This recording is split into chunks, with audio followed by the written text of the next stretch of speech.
Porque além dos desafios para crianças que têm a sua atividade considerada normal, mas as outras infâncias e crianças também com seus diferentes espectros, isso torna a natureza humana um grande desafio para que o professor, o tutor, o pai, a mãe possa dar o seu melhor para aquela criança. E por isso que a gente precisa entender que criança e infância precisa de observação antes da rotulação. E por que eu trouxe esse tema? Primeiro, porque quando você vem fazer seu mapa astral, lá, tanto no mapa natal como nas previsões, existe o lugar do tema filhos naquele local. E é interessante que ao atender pais, né, tanto homem como mulher, esse tema acaba aparecendo. Quando a pessoa tem o tema na vida, com os seus filhos, ou num potencial onde ela pergunta, será que terei filhos? Como serei como pai, como mãe? Não é? Ou até para que a pessoa possa, como eu disse, de repente você não tem filhos, mas conhece alguém que está passando alguns desafios. Porque filhos são desafios? Eu vou falar um pouquinho sobre isso, mas primeiramente, você que tem filhos ou conhece alguém que tem, será que você ou essa pessoa está educando o filho para ser quem ele é? Ou você está educando para ser quem você gostaria que ele fosse? É muito diferente.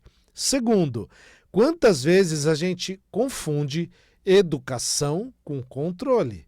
E terceiro, e se algumas das características que hoje incomodam você de alguma maneira fossem justamente potenciais que precisam ser compreendidos?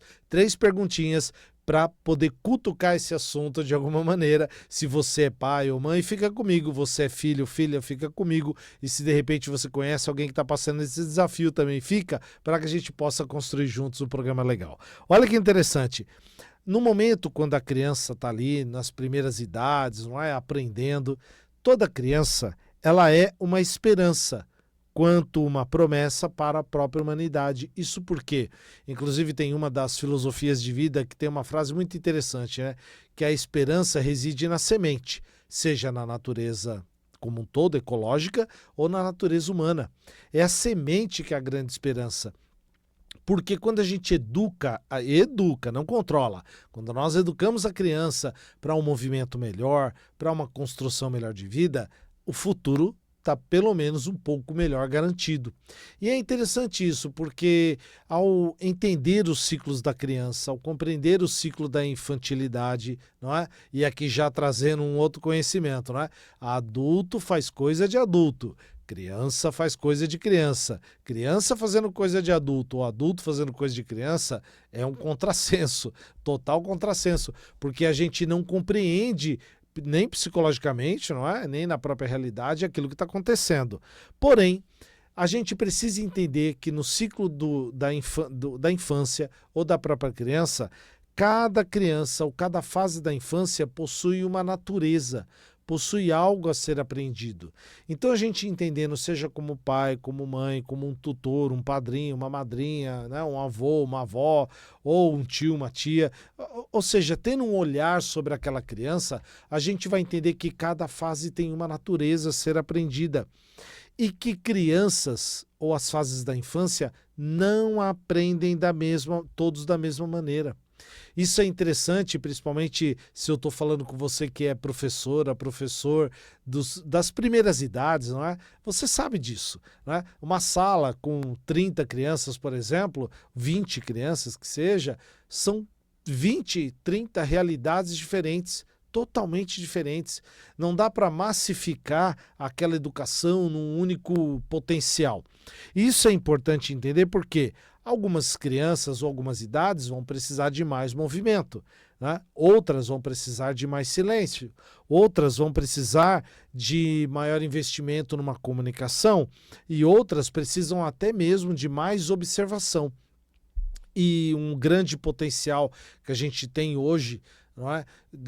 Até de entender melhor as escolas, creches que sejam, ou até escolas de ensino fundamental, médio, e escolas de ensino superior, mas aqui o foco é em relação à infância e à criança nesse programa. Por quê?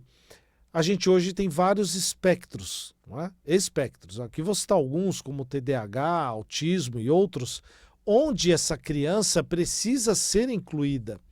E muitas vezes aquele local, ou aquelas pessoas que estão ali, não estão preparadas para compreender esse tipo de espectro. E aqui, novamente, hein, sempre respeitando todos os espectros. Eu não estou falando sobre autodiagnóstico, que hoje está muito comum, né? As pessoas se autodiagnosticarem. Ah, Paulo, eu tenho TDAH, eu tenho autismo. Você passou já por um profissional, por um médico, está laudado, foram feitos os diagnósticos corretos para isso? Porque usar a inteligência artificial para se autodiagnosticar ou fontes da minha cabeça, isso não vale, não é? A gente precisa ter um profissional realmente identificando esse tipo de espectro. E por que eu estou trazendo esse tipo de relação?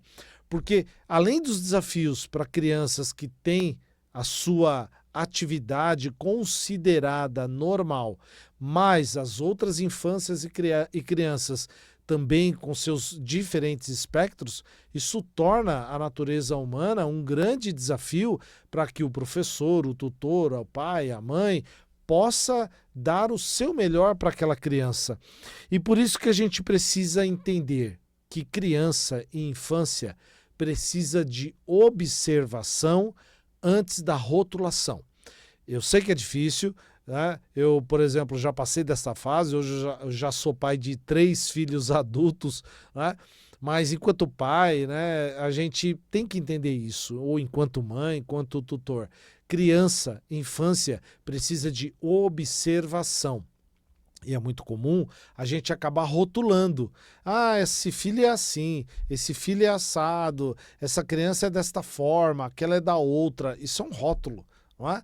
Nós, os adultos, não gostamos de rótulo. A gente, né, não quer ser rotulado, rotulada por apenas uma frase ou uma palavra. Quem dirá a criança que está em construção, nem na sua parte fisiológica está pronto, nem no seu grau de moral, de ética, de caráter, está experienciando e experimentando este mundo. Então a gente acaba rotulando e acaba, né, afetando a possibilidade de que a observação seja o melhor aprendizado para aquele movimento. Por isso que a gente pode também entender que a natureza humana, quer que as crianças sejam crianças antes de serem humanos, não é? O ser humano, ele está sempre na sua construção, ainda que nós aqui adultos nos consideremos prontos para a jornada. Porém, a criança, ela precisa ser criança, experienciar coisas de criança, fazer coisas de criança, como os erros, como os acertos, como palavras. Claro que aqui, de novo, trazendo uma projeção numa média, também quando fizer coisas erradas, serem corrigidas como crianças. E não naquela fase que nós adultos acabamos fazendo, não é? Que é o quê? Corrigir a criança como sendo um adulto, não é? Querendo dar ordens como sendo um adulto, entendendo como se a gente, ao invés de ter uma relação de pai, mãe, filhos, a gente quer ter uma relação de chefe subordinado, confundindo um pouco do papel social. Então tem que tomar muito cuidado com isso, não é? Não confundir o papel social. Ah, Paulo, mas você não conhece meu filho e minha filha. Realmente não conheço, não sei como ele é, se é uma criança mais agitada, mais pacata, mas o que eu conheço é o seguinte, né? Até pela minha própria experiência de erros e acertos. Confundir o papel social de pai, mãe e filhos com o papel de chefe subordinado é a pior coisa que pode ser feita, a pior, não é? Porque a gente acaba querendo dar lição de moral, tarefas, regras, onde o que a gente poderia fazer é compartilhar experiências, educar, respeitar e principalmente a primeira palavra que eu trouxe aqui, que é o quê? Observar. Pai e mãe deveriam observar mais o tutor, né? Observar como é aquele espectro da criança.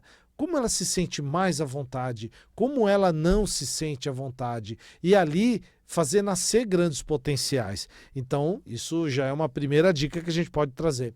Agora, Paulo, de repente a astrologia pode nos apontar caminhos, por exemplo, e é um mapa muito interessante, quando a gente faz mapa de criança, que é uma outra abordagem, uma outra forma, não é? Eu não vou falar para a criança sobre carreira, eu não vou falar para a criança sobre sexualidade, né? Não vou falar para a criança sobre finanças, né? Temas que são adultos, temas que são nossos. Mas a gente pode falar para a criança coisas muito interessantes. Claro, se a criança já é letrada, alfabetizada, ou então a gente falar isso para os pais no mapa da criança, que é o quê? Como reconhecer o espectro da emoção na criança, da lua. E a criança responde muito ao padrão lunar. Muito. Nós adultos também respondemos, mas a gente tem um pouco mais dos nossos recortes, não é? Mas a criança, ela responde muito ao padrão lunar. E quando o pai e mãe, ou tutor, né, a pessoa responsável que seja, padrinho, madrinha ali, professor, professora, entende como aquela lua pode fazer o espectro da criança, reconhece melhor como aquela criança acontece. Outro padrão planetário que pode trazer muito da identidade da criança, Mercúrio. Como essa criança se comunica, como ela pensa, como ela aprende.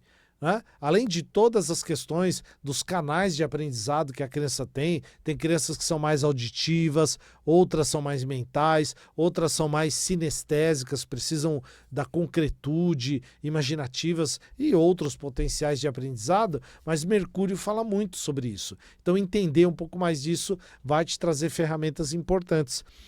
Entender como a criança responde ao seu padrão solar, ao seu próprio signo.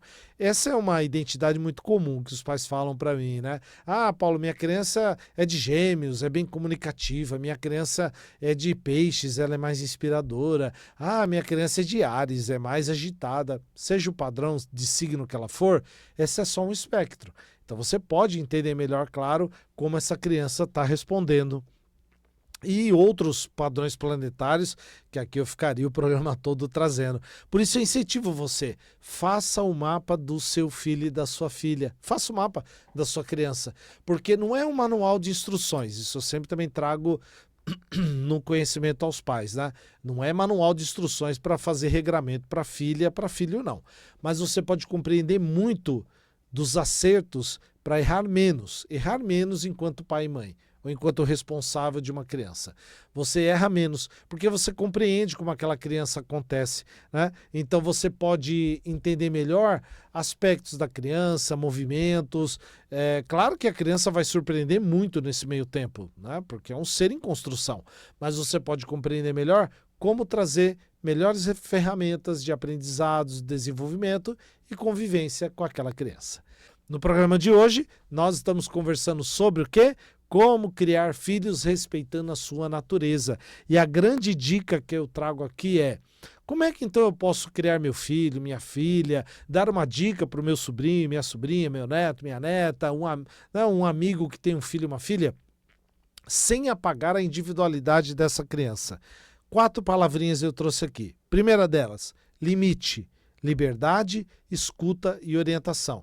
Claro que toda criança, até por ela experienciar mais a vida, se arriscar mais, ela precisa de certos limites, porque senão corre o risco a todo momento.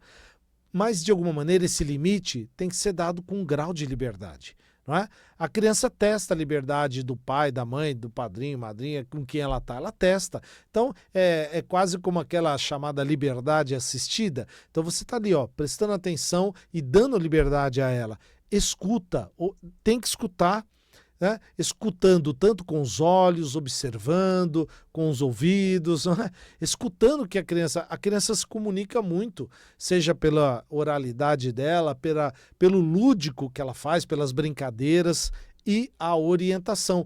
E às vezes a gente quer dar a orientação primeiro, a orientação é por último, né? A gente deveria dar o limite, né? Dar a liberdade, entender essa escuta com a criança, e a orientação vem com tudo que a gente trouxe disso, é por último que a gente orienta. Porque respeitando a natureza da criança, eu não estou deixando de dar limites para ela, mas eu estou respeitando aquilo que ela traz como identidade, justamente para que eu não destrua essa identidade. Porque a pior coisa depois, enquanto adulto, a gente querer reconstruir uma liberdade que foi destruída lá na infância. Muitos de nós adultos estamos doentes hoje, doentes que eu digo não de patologias físicas, mas de patologias psíquicas, porque de alguma maneira destruiu-se a infância lá atrás. Claro, de repente por uma situação econômica que aconteceu, uma situação de vínculos parentais, aqui respeitando a história de cada um. Mas de repente você tem tempo agora com a criança que está perto de você de não fazer um adulto doente lá na frente, né? De não deixar esse adulto doente lá na frente. Tem um conhecimento de Khalil Gibran que fala assim, seus filhos não são seus filhos. Claro que é uma identidade aqui de simbologia. Seus filhos não são seus filhos. Eles precisam de orientação e de espaço para construir a própria história. A gente não cria filhos para a nossa história própria, mas para a história deles. A gente, enquanto pais responsáveis por uma criança, a gente está criando filhos para a própria história deles e não para a nossa própria história. Então a maior missão dos pais, talvez, seja justamente não escolher o caminho dos próprios filhos, mas ajudá-los a realizar seus próprios caminhos. Olha que beleza, né? É fácil? Não é. Não é fácil, realmente não é, mas é muito revigorante quando a gente consegue fazer isso, porque a gente consegue torná-los melhores adultos no que eles precisam se tornar. E com isso, então, mais uma vez, eu renovo o convite para que você faça o mapa da sua criança, o mapa infantil, para que você possa compreender melhor a criança que está perto de você. Desejo para você uma excelente quinta-feira, uma próspera semana, um beijo no seu coração e até mais!